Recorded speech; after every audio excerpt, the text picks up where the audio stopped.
کہ 1.5 لاکھ روپے اگر قیمت ہے 52.5 تولے چاندی کی، اب اس بندے کے پاس 20,000 30,000 یا 50,000 روپے اپنی ضروریات سے ہٹ کر موجود ہیں، اور اس کے ساتھ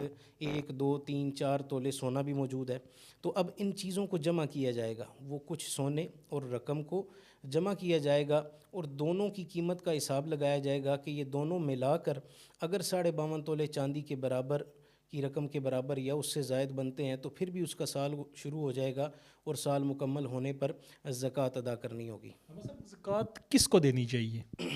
زکوٰۃ کے 8 مصارف جو ہیں وہ سورہ توبہ کے اندر رب تعالیٰ نے بیان فرمائے ہیں کہ ان 8 لوگوں کو زکوٰۃ دینی ہوتی ہے، جن میں ایک فقیر ہے کہ جس کے پاس